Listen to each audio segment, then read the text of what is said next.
The Vampire Who Never Died. Rome, 1918. The archives smell like damp paper and candle smoke. A junior clerk in a black cassock turns a page with gloved fingers and freezes.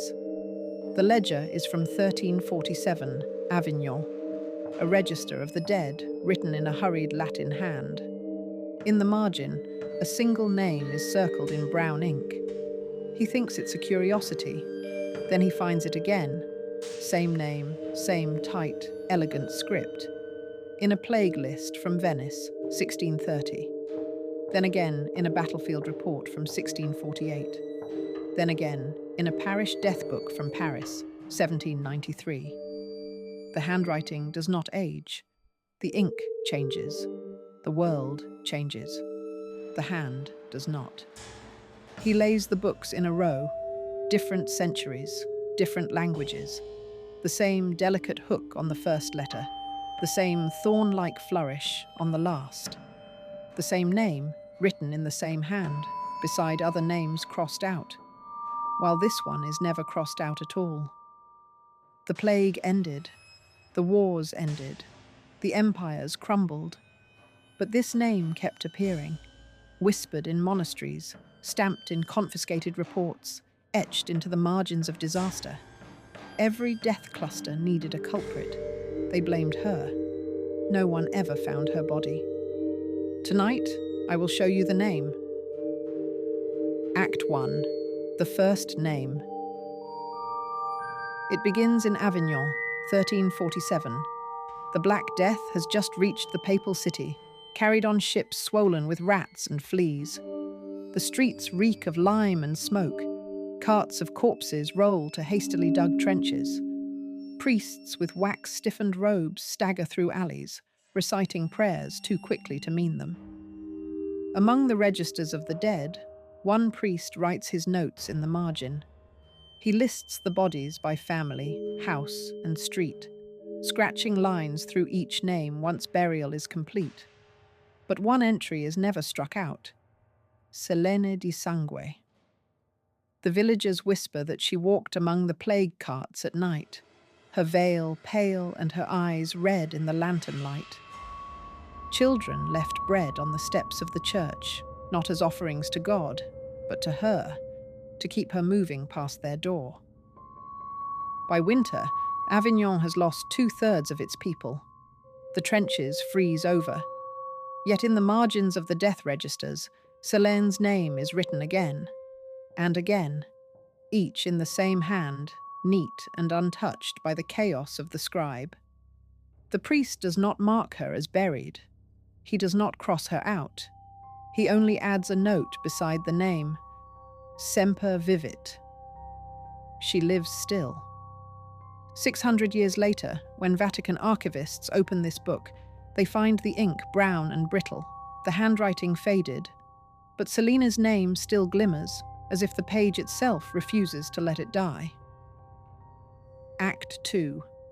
The Wars. 2 centuries later, the name returns. It is May, 1527, during the sack of Rome.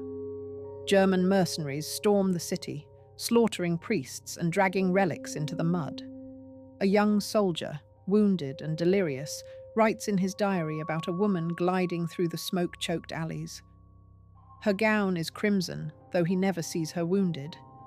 He swears she knelt beside the dying and pressed her lips to their throats, drinking as the plague carts once carried her offerings. He calls her by name, Selene. The diary is confiscated by papal officials. The entry is underlined in red. A century later, the 30 Years' War devastates Europe. A Jesuit officer in 1648, stationed at the Battle of Prague, reports to his confessor that a figure roamed the plague tents at night. He describes a woman in black who drank the sickness itself. The report is signed with his trembling hand, and in the margin, another hand, elegant, ancient, deliberate, has written the name, Selene di Sangue.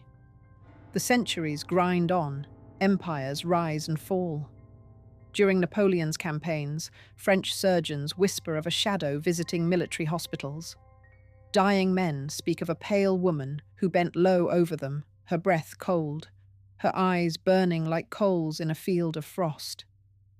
Again, the same name appears in their letters home, before censors seize them. Through war after war, fire after fire, Selene's name surfaces, never among the casualties, never as one of the dead, always moving, feeding, inscribed in ink that refuses to fade. By the dawn of the 19th century, scholars in hidden monasteries no longer ask if she is real. They ask only, what disaster is she waiting for next? Act 3. The Vatican File. By the early 20th century, the fragments have grown too numerous to ignore. A circle of Vatican archivists begins gathering every record: the plague registers of Avignon, the soldier's diary from Rome, the Jesuit confession, the censored letters of Napoleon's doctors. Each bears the same name, written sometimes by others, sometimes by her own hand, always identical, always timeless. The collected pages are bound in a leather folder marked in iron letters, non mortua, never died. Inside, priests whisper, is evidence of a single figure haunting human history, one who does not merely survive disaster, but feeds on it. Some call her the custodian of collapse, others the preserver of pestilence. In 1911, the Vatican dispatches a team to locate Selene's grave, convinced that if she walked the earth for centuries, her body must finally rest somewhere. They dig through plague pits in Avignon, scour forgotten tombs in Prague, and break open mass graves outside Paris. But in none of them do they find her. A note is added to the folder in precise Latin script. Corpora multa, sed illa nusquam. Many bodies, but never hers. The file is stamped shut with red wax and hidden in the archives. Only one word is written across its cover, in handwriting identical to the centuries-old margins: Selene. Act 4. The Modern Clue. The folder should have ended her story, but history is stubborn. In 2025, a Paris librarian cataloguing donations from a shuttered monastery opens a plain wooden chest. Inside is a water-stained manuscript, its parchment warped, its cover half-burned. Across the final page, a single name is written in blood-red ink: Selene di Sangue. The letters curl with the same thorns, the same flourishes as the 1347 plague registers. But this time, the ink is not centuries old. Forensic testing finds iron traces too fresh to belong to medieval blood. And on the edges of the page, DNA lingers, skin cells deposited less than a decade ago. Scholars argue the impossible. Did a hoaxer somehow imitate the handwriting perfectly, matching a script seen across 6 centuries? Or has someone been quietly signing her name in the Book of the Dead since the Black Death? The Vatican denies the manuscript exists. The library insists it was real before it vanished overnight. And yet, a single photocopy remains in a private archive, the name glowing, circled in smeared crimson. If Selene never died, then she has waited for each collapse, each war, each epidemic. And the question is no longer whether she lives. It is what catastrophe she is waiting to walk through next. You have now seen her name written where no name should endure, across plague pits, across battlefields, across centuries of ash and ruin. Selene di Sangue. Her story is not told in folktales or superstition, but in the hard ink of ledgers, diaries, and Vatican files. 600 years of history whisper the same truth. One vampire was never buried. If she still walks among us, then the disasters of the past were only her feasts. The question is not if she will return, but when? LitReads now has channel memberships.